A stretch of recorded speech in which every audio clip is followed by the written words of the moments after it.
Sebelum menonton, subscribe Jakawana Sakti. Let's go.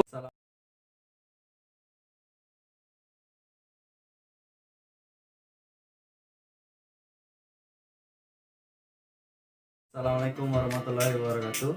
Perkenalkan, nama saya Karena Saputra dari Prodi Perbankan Syariah YN Kerinci. Di sini kami akan menjelaskan sedikit bagaimana tentang penelitian kualitatif dengan mata kuliah metodologi penelitian. Yang pertama itu adalah latar belakang masalahnya,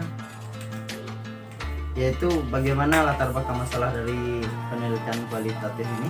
Dalam setiap penelitian pasti membutuhkan teori yang berkaitan dengan objek yang akan dikaji dalam penelitian. Kemudian teori yang digunakan atau diperoleh oleh peneliti itu adalah teori yang sudah teruji kebenarannya. Dengan kata lain, teori itu dapat dipertanggungjawabkan kebenarannya dari sumber-sumber yang terpercaya. Maka daripada itu, setiap penelitian atau rujukan yang diambil sering kita sebut sebagai daftar pustaka, yang dimana daftar pustaka itu sendiri sangat dianjurkan, bahkan diwajibkan. Kenapa diwajibkan? Karena apa-apa yang telah kita jadikan sebuah jurnal atau sebuah rujukan itu haruslah relevan atau akurat dengan keadaan. Kemudian adapun awalan yang biasa diawali dari sebuah penelitian kualitatif, yaitu ide-ide atau gagasan serta konsep-konsep yang dihubungkan satu sama lain melalui hipotesis tentang hubungan yang diharapkan. Ide-ide dan konsep tersebut dapat bersumber dari gagasan peneliti yang sendiri atau dapat juga bersumber dari sejumlah kumpulan pengetahuan hasil kerja sebelumnya atau yang telah diteliti orang lebih dahulu. Kemudian literatur atau bahan pustaka ini kemudian kita jadikan sebagai referensi atau landasan teoritis dalam sebuah penelitian. Kemudian tidak lupa juga, setiap penelitian itu harus mempunyai literatur yang dijadikan sebagai landasan dalam sebuah teori. Akan memiliki arti dalam mempertimbangkan cakupan penelitian yang sedang dikerjakan. Kemudian studi kepustakaan ini juga memiliki peranan atau fungsi yang sangat penting. Kualitatif itu sendiri merupakan riset yang bersifat deskriptif dan cenderung menggunakan analisis dengan pendekatan induktif. Proses dan makna atau perspektif subjeknya lebih ditonjolkan dalam penelitian kualitatif. Kemudian landasan teori dimanfaatkan sebagai pemandu agar fokus penelitian sesuai dengan fakta yang di lapangan. Selain itu, landasan teori juga bermanfaat untuk memberikan gambaran umum tentang latar penelitian dan juga sebagai bahan pembahasan hasil penelitian. Kemudian di sini terdapat perbedaan sedikit amat dasar antara kualitatif dan kuantitatif. Dalam penelitian kuantitatif, penelitian berasal dari teori yang menuju data dan berakhir pada penerimaan atau penolakan terhadap teori yang digunakan. Kemudian sedangkan yang kita bahas saat ini yaitu kualitatif, itu peneliti bertolak dari data. Dalam artian dia memanfaatkan teori yang ada sebagai bahan penjelas dan berakhir dengan sesuatu yang disebut. Kemudian ada dua rumusan masalah yang kami angkat di sini. Yang pertama ada pengertian dari penelitian kualitatif itu sendiri, yang kemudian ada landasan teoritis dalam penelitian kualitatif itu sendiri. Kemudian untuk bab 2-nya akan dilanjutkan oleh rekan kami. Assalamualaikum warahmatullahi wabarakatuh. Perkenalkan, nama saya Nasir Abdul Salam dari jurusan Perbankan Syariah Bakal 5C. Di sini saya akan melanjutkan dari pembahasan Eka Retno Saputra. Pengertian pengertian penelitian kualitatif. Metode penelitian kualitatif sering disebut dengan metode penelitian naturalistik karena penelitiannya dilakukan pada kondisi yang alamiah atau natural setting. Sering juga disebut dengan metode etnografi karena pada awalnya metode ini lebih banyak digunakan untuk penelitian bidang antropologi budaya. Disebut sebagai metode kualitatif karena data yang terkumpul dan analisisnya lebih bersifat kualitatif. Metode penelitian kualitatif adalah metode penelitian yang digunakan untuk meneliti pada kondisi yang alamiah, di mana penelitiannya adalah sebagai instrumen kunci. Teknik pengumpulan data dilakukan secara triangulasi atau gabungan. Analisis data bersifat induktif dan hasil penelitian kualitatif lebih menekankan daripada generalisasi dalam penelitian kualitatif. Manusia sebagai instrumen atau yang biasa bisa disebut sebagai human instrumen. Untuk dapat menjadi instrumen, maka peneliti harus memiliki bekal teori dan wawasan yang luas sehingga mampu bertanya,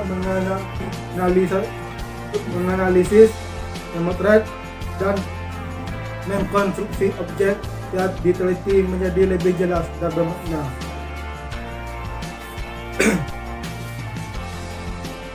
Penelitian dengan pendekatan kualitatif menekan analisis proses dari proses berpikir secara induktif yang berkaitan dengan dinamika hubungan antar fenomena yang diamati dan senantiasa menggunakan logika ilmiah.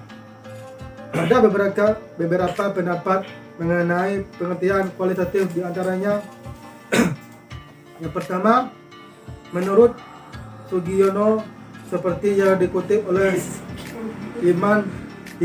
Imam Gunawan, masalah dalam penelitian kualitatif bersifat sementara, tentatif dan berkembang dan berganti setelah peneliti berada di lapangan. Yang kedua, menurut Flick, penelitian kualitatif merupakan berkaitan spesifik pada studi hubungan sosial yang berhubungan dengan fakta dan dari pluralisasi dunia kehidupan. Metode ini diterapkan untuk melihat dan memahami subjek dan objek penelitian yang meliputi orang, lembaga berdasarkan fakta yang tampil secara pada apa adanya. Dan yang ketiga, menurut Bogdan dan Taylor, penelitian kualitatif merupakan prosedur penelitian yang menghasilkan data deskriptif berupa kata-kata tertulis atau tulisan dari orang-orang dan perilaku yang dapat diamati, yang diarahkan pada latar dan individu secara holistik atau utuh. Berdasarkan definisi di atas, dapat disimpulkan bahwa penelitian kualitatif adalah penelitian bertujuan untuk mendapatkan pemahaman yang mendalam tentang masalah-masalah manusia dan sosial.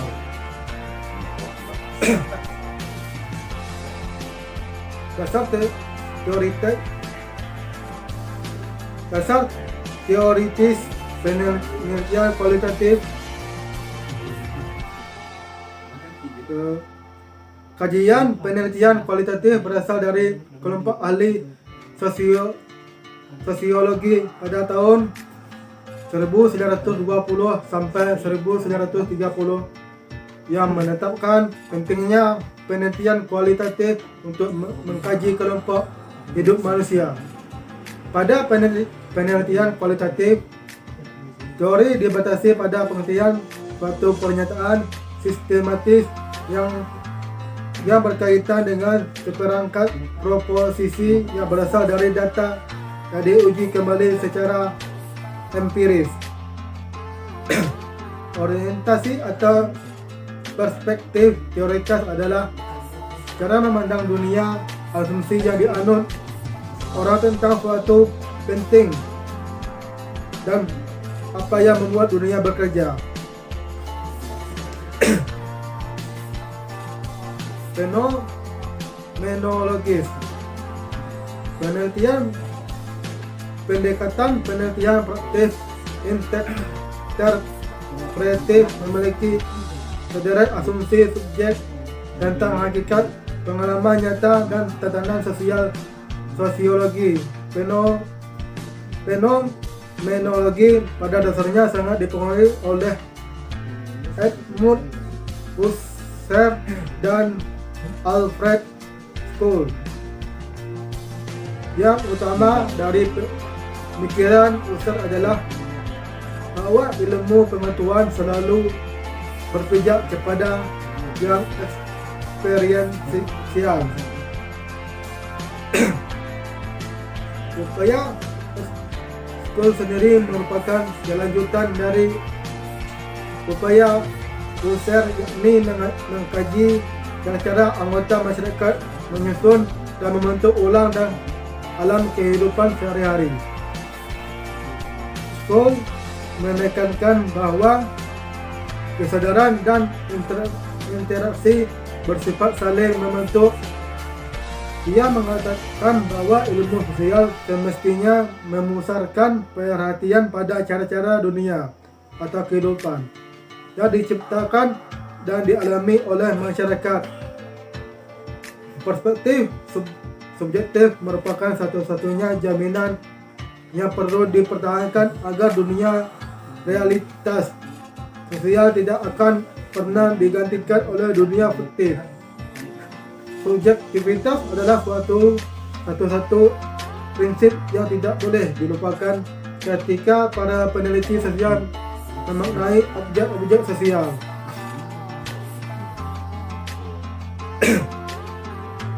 Fenomenologi kadang-kadang digunakan sebagai perspektif filosofi dan juga digunakan sebagai pendekatan dalam metodologi kualitatif.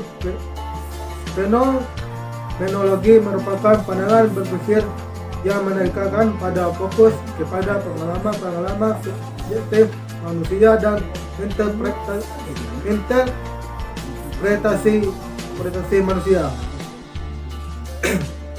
Ada beberapa ciri pokok dari fenomenologi yang dilakukan oleh peneliti fenomenologi, yaitu yang pertama, fenomenologis yang cenderung mempertentangkan dengan naturalisme, yaitu yang disebut objektivisme dan positifisme, yang telah berkembang sejak zaman Renaissance dalam ilmu pengetahuan modern dan teknologi. Yang kedua, secara pasti fenomenologis cenderung memastikan kondisi yang mengacu pada yang dinamakan oleh Husserl dependence, yang dalam hal ini merupakan kesadaran tentang suatu benda itu sendiri secara jelas dan berbeda dengan lainnya yang mencakupi sesuatu dari segi itu. Yang ketiga, fenomenologis cenderung percaya bahwa bukan hanya sesuatu benda yang ada dalam dunia, alam, dan budaya. Para fenomenologi berasumsi bahwa kesadaran bukanlah dibentuk kerana kebetulan dan dibentuk oleh sesuatu hal lainnya daripada dirinya sendiri.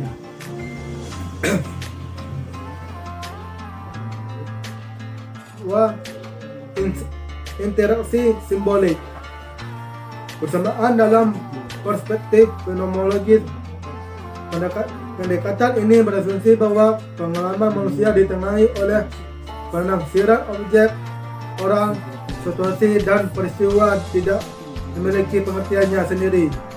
Sebaiknya pengertian itu diberikan untuk mereka. Aliran ini menunjang dan mewarnai kegiatan penelitian kualitatif. Dasar pandangan atas interpretasi simbolik adalah asumsi bahwa pengalaman manusia diperoleh lewat interpretasi. Rujak situasi orang dan peristiwa tidak memiliki maknanya sendiri. Adanya dan terjadinya makna dari berbagai hal tersebut karena diberi berdasarkan interpretasi dari orang yang terlibat. Interpretasi bukanlah kerja otonom dan juga tidak ditentukan oleh suatu kekuatan khusus manusia ataupun yang lain.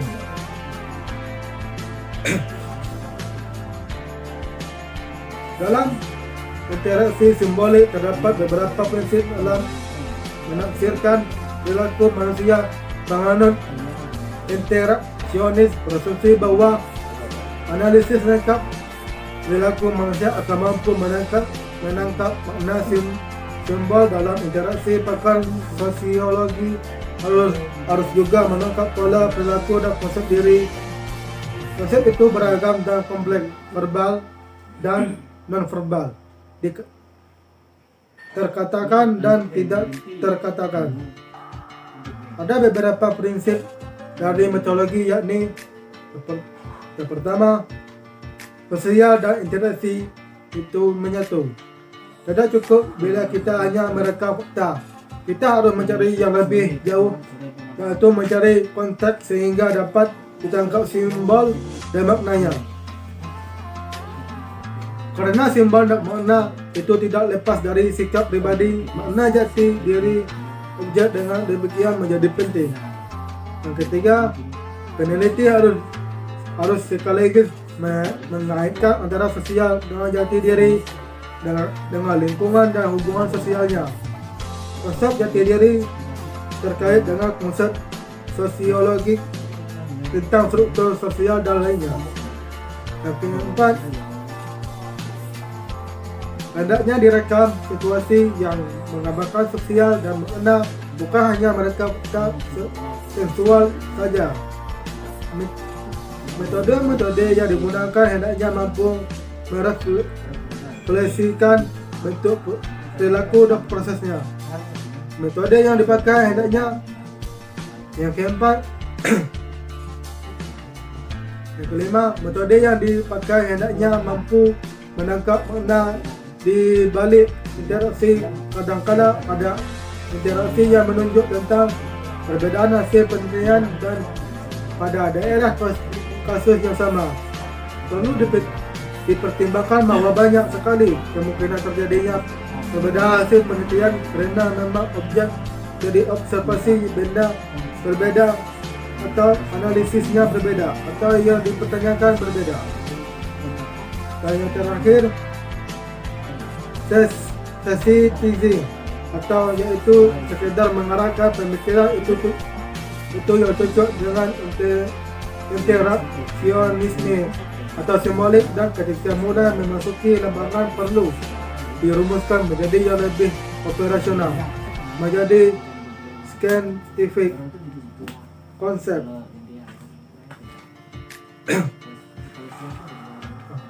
Itulah dari pembahasan dari saya. Saya tutup. Assalamualaikum warahmatullahi wabarakatuh.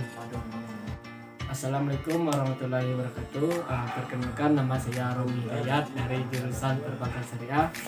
Kali ini saya akan menyambung dari bab yang tadi dari saudara saya tadi, yaitu dari bab 3, yaitu penutup. Di mana penutup ini itu kesimpulan. Kita masuk kesimpulan. Yang pertama itu adanya metode penelitian kualitatif, yaitu adalah metode penelitian yang digunakan untuk meneliti pada kondisi yang alamiah, di mana peneliti adalah sebagai instrumen kunci teknik pengumpulan data. dilakukan secara regulasi atau gabungan tentunya ya. Analisis data bersifat induktif dan hasil penelitian kualitatif lebih menekankan makna daripada generalisasi dalam penelitian kualitatif. Bisa sebagai instrumen atau yang biasa disebut sebagai rumus instrumen. 2. Landasan teoritis penelitian kualitatif, yakni yang pertama itu adalah fenomenologis. Fenomenologis ini tidak berasumsi bahwa peneliti mengetahui arti sesuatu orang-orang yang sedang diteliti oleh mereka. Yang ditekankan oleh kaum fenomenologis ialah aspek subjektif dari perilaku orang. Dan selanjutnya B. Interaksi simbolik. Aliran ini menunjang dan mewarnai kegiatan penelitian kualitatif. Dasar pandangan atas interaksi simbolik adalah asumsi bahwa pengalaman manusia diperoleh lewat interpretasi objek tentunya ya. Situasi, orang dan peristiwa tidak memiliki maknanya sendiri. Adanya dan terjadinya makna dari berbagai hal tersebut karena diberi berdasarkan interpretasi dari orang-orang hebat. Kita masuk dengan saran. Tadi sudah kesimpulan, kita ini masuk ke saran. Sarannya, adapun implikasi dari penulisan makalah ini agar kiranya membaca dan dapat memahami materi yang telah dibahas pada makalah ini sehingga dapat diamalkan dalam kehidupan sehari-hari.